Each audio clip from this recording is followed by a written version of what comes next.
Naniniwala po si Senate Minority Leader Tito Soto na gusto lang patayin ng ilang senador ang impeachment complaint laban kay VP Sara Duterte. Sinabi niya yang busod nga po ng pagpasa ng Senado sa motion na i-archive o ibaon muna ang impeachment kahit wala pang pinal na hatol ang kataas-tasang hukuman sa mga motion ng Kamara. Giit ni Soto, wala sa posisyon ang hukuman na baguhin ang proseso po ng impeachment. Binigyan din po ni Soto na mas mainam sana kung na-table o naisantabi muna ang impeachment at hindi in-archive para nga madaling talakayin ulit kung sakasakali. Gayunman dahil po sa ito'y naisantabi, umaasa ang senador na agad itong bubuhayin ng Senado kapag binaligtad ng hukuman ang kanilang naunang hatol.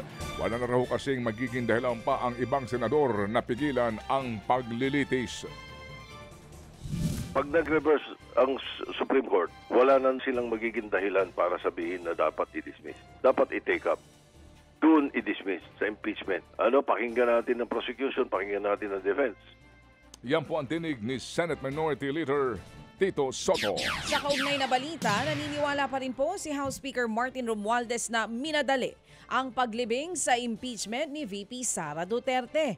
Dismayado si Romualdez sa naging desisyon ng Senado, lalo't hindi pa naman daw pinalang desisyon ng Korte Suprema. Nakikita rin daw ng SC ang seryosong argumento ng Kamara, kaya nga ni-require nila ang kampo ng bise na magkomento. Tanong tuloy ni Speaker Romualdez, bakit ba kasi nagmamadali?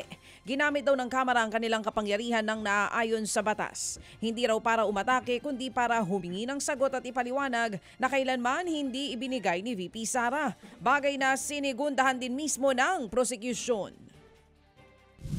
At yung taong bayan po ay nanatili pong nagtatanong.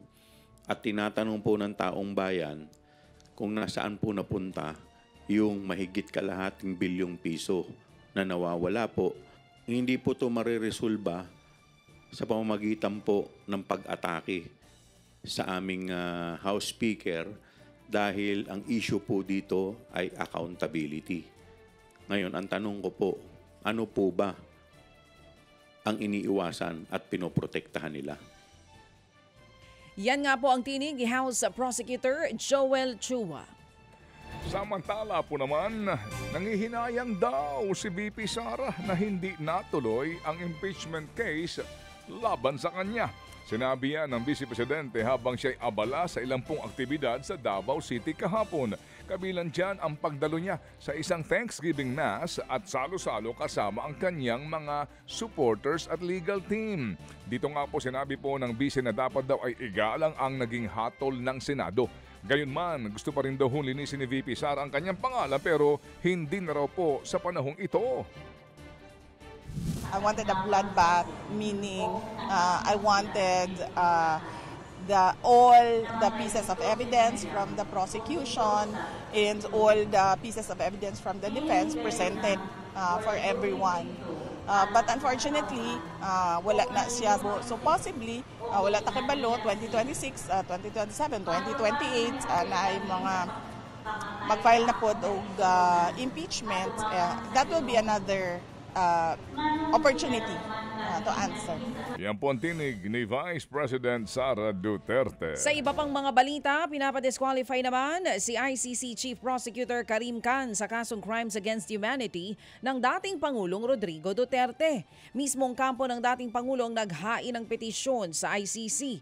Ipinunto ng Lead Defense Counsel ni Duterte na si Attorney Nicholas Kaufman na si Khan ay dating abogado ng ilang biktima ng drug war. Ang ibig sabihin may malalim at tagong conflict of interest na maaaring makaapekto sa integridad ng investigasyon.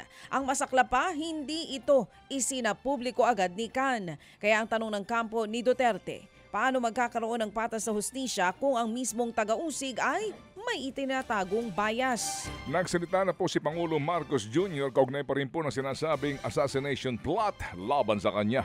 Ayon sa Pangulo, Siniseryoso nila ang lahat ng klase ng banta sa kanyang buhay. Yan po naging tugon ng ating Pangulo ng tanungin ng local media sa India tungkol sa assassination plot umano ni Vice President Sara Duterte laban sa kanya.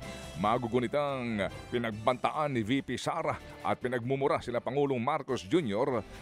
Na isa nga sa bahagi po ng kasalukuyang articles of impeachment laban sa bise. Natanong tuloy si Marcos Jr. ng ilang pong taga-media sa India kung kaya nga pa talaga itong gawin ng Vice Presidente. Ayon po sa Pangulo, hindi niya rin po alam pero mas mainam daw ho na laging nag-iingat.